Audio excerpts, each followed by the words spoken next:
All right, first and foremost, I want to give all honors and praises and glory belongs to Yahweh, Bahasham, Yahabashai, Bahasham, Wahavaka, Kodash. The name of the Heavenly Father is Yahweh.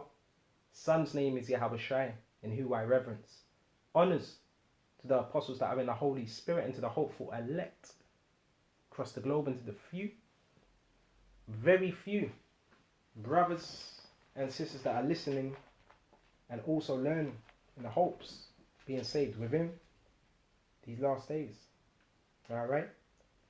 This lesson is going to be based on remaining in the race. And when you race, you want to pass that. We want to pass that finish line, but you got to make sure you're in the race, right? And you're running for the right things. Okay. Okay. We run not as uncertainly. Okay. So we're going to start from 1 Corinthians 9 and 22. And Lord willing, this to be edifying. You know what? I want first. Let's go to 9 and 22. All right. To the weak became I as weak. All right. And even when you're running, have you ever seen one that trips up? They might fall, trip up, and you have another athlete. They could have kept on going, or a helper, right? You have some athletes. You've had it in some instances where they've stopped and helped the other athlete get to the finish line. So you become weak to others that are weak. Paul knew how to do this. And it didn't mean Paul was weak. Because Paul was mighty in the spirit.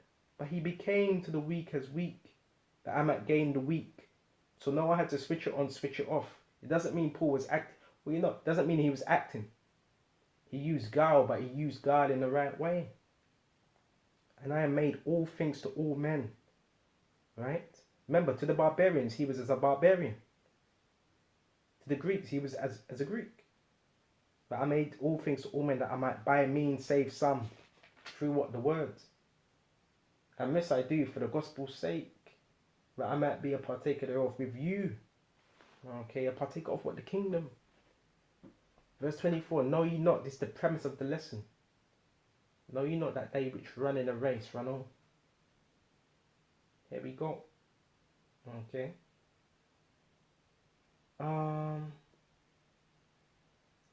Put this on deck. Hold on just a minute.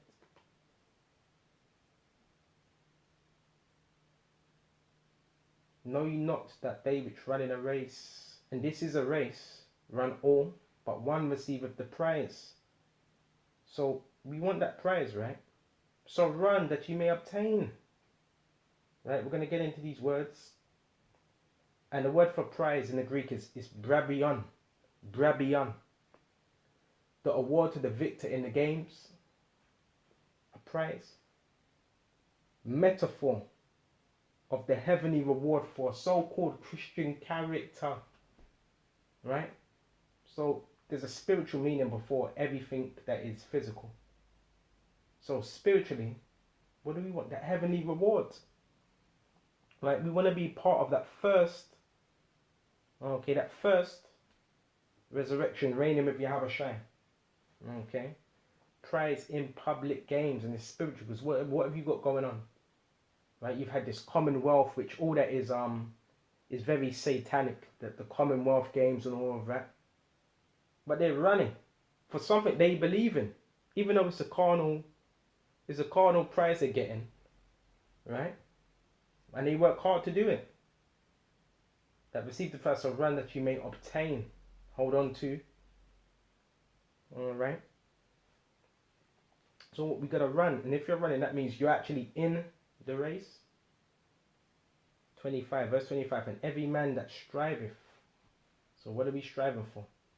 The mastery. It says for the mastery. Go into this word mastery and see what comes up.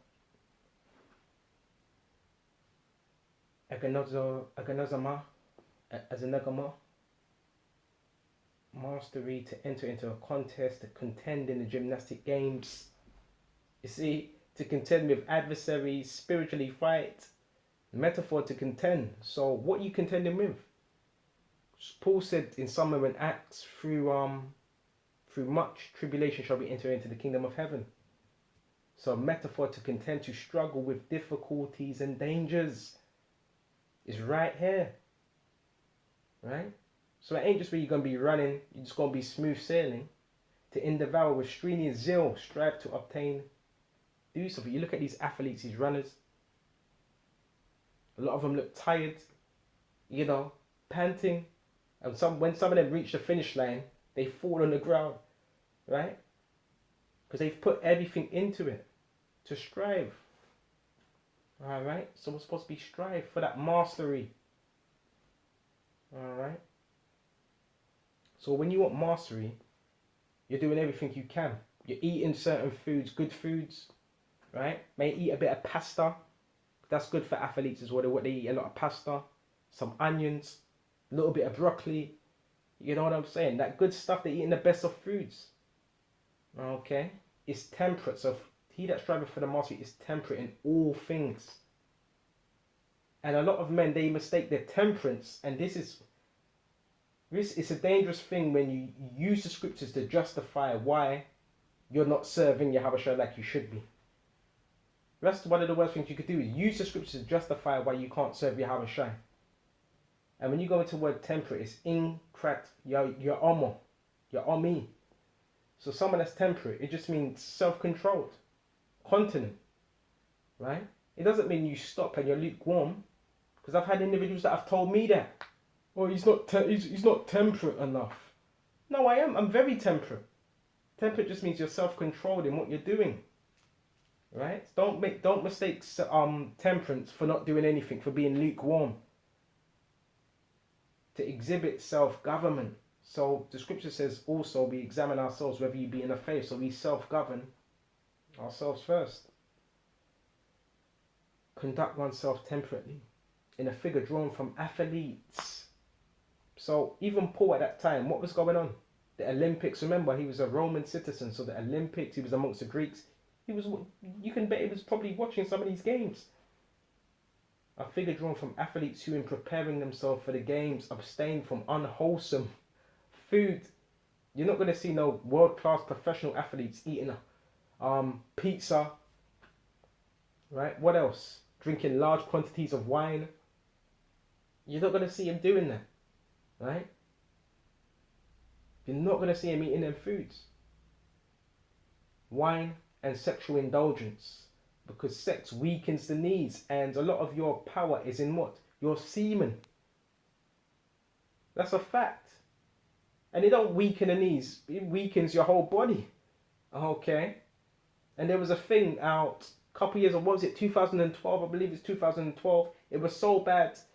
It was so bad. Everybody's I forgot what it is. Libido was high. The men's libido was so high in the 2012 Olympics. There was condoms being handed out at the 2012 Olympics. I think it was 2012 Olympics. So they were getting jiggy, but that's going to mess up what your strength. That's why it said that abstain from what? Sexual indulgence. Self-restraint. That's what it means to be temperate. So when you're self-restraint, you could focus on what the scriptures more than someone that's not self-restrained, that someone that has no discipline. Alright? Hope this is edifying. Temperate in all things. So it's not just one thing.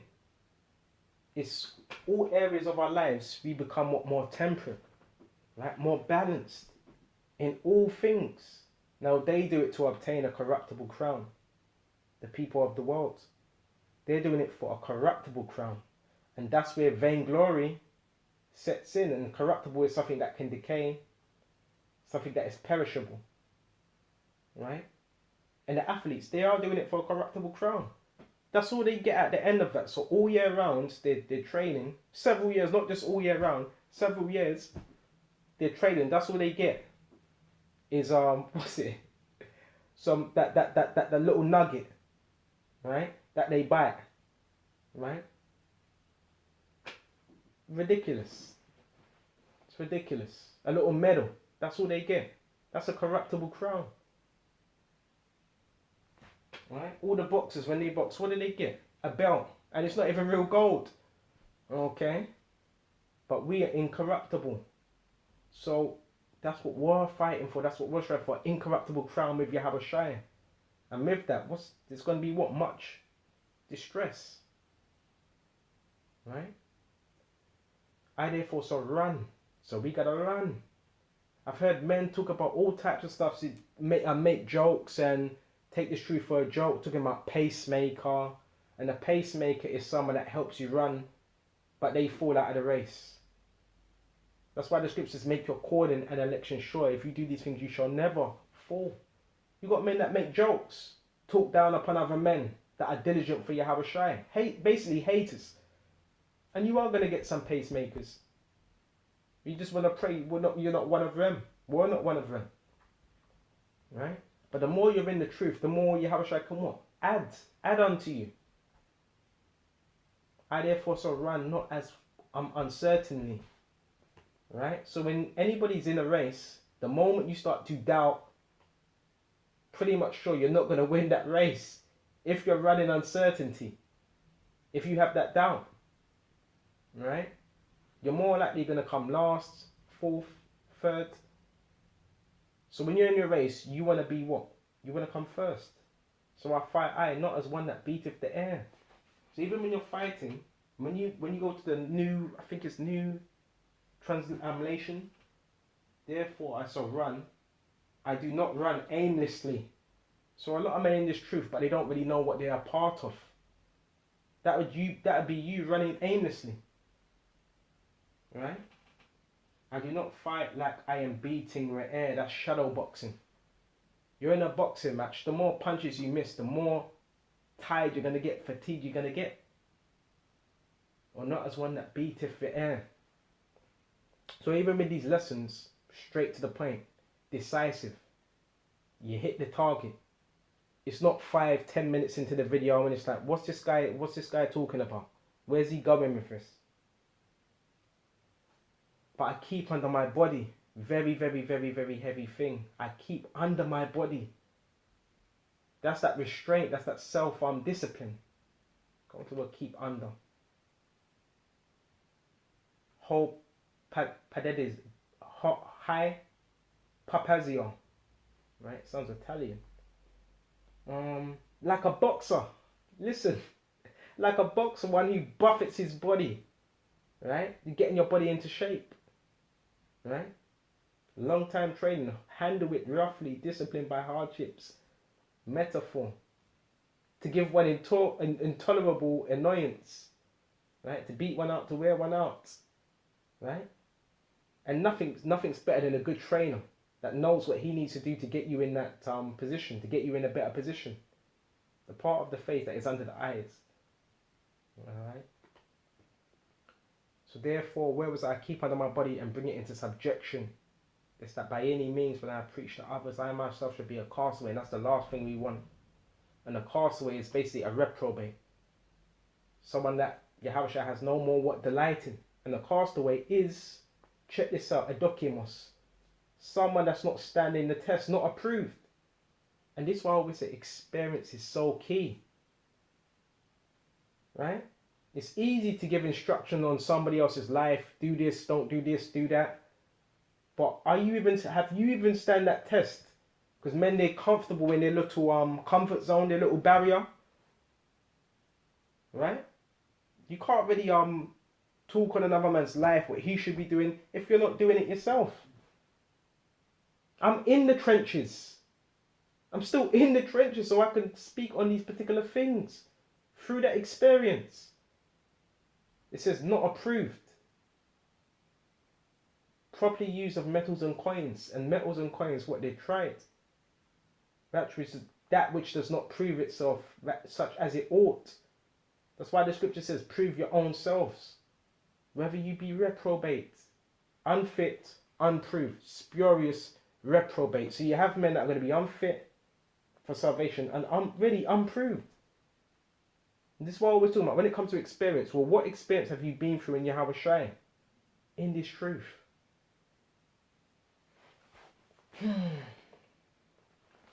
And it's not easy.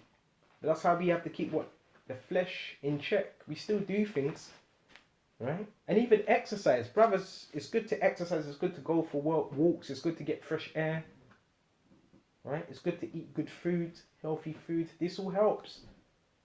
Because how could you operate, even in a physical sense? How could you really push this word if you're just beaten down? You can't get up. You're eating junk food. It's gonna make you feel what? What's the word? Lackadaisical. Alright? And it's something I'm gonna quickly get into. It's a prayer.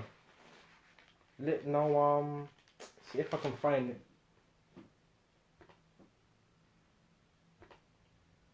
Before we go to this, go to Ecclesiastes 9 as well. Bear me just a minute.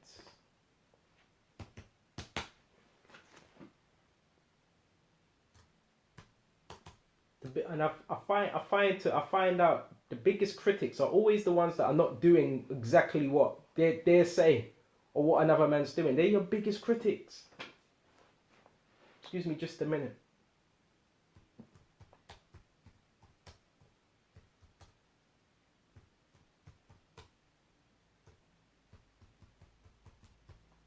I know it's somewhere in the Apocrypha.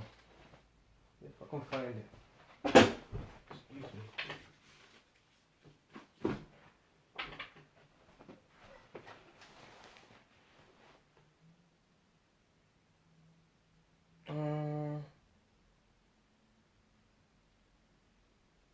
It's not quite the one, but it's still on point. Go to Romans 6 and 14.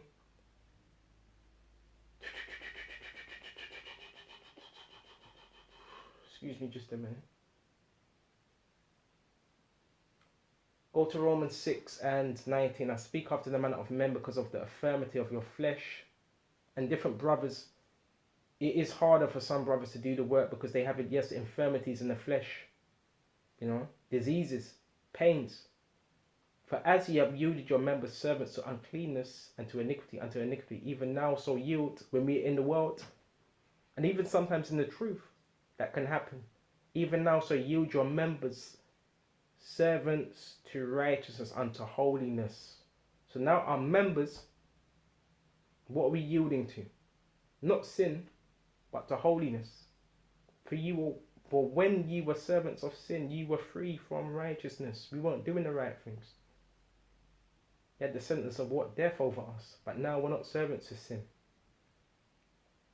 Okay? What fruit you had in those things, whereof you are now ashamed. Right? You look back and like, whoa, bro, doing dumb things. For the end of those things is death. You see? But now being made free from sin and become servants of the Most High, ye have your fruit unto holiness in the end of everlasting life. For the wages of sin is death, which is what? Iniquity. Right? That's what iniquity is. Many sins. Not one, two, many. But the gift of the Most High is eternal life through Yahweh Mashiach,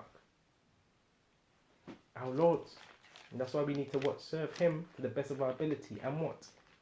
Don't give over to the flesh, but serve the spirit as much as possible. And there's a gain you will see with that.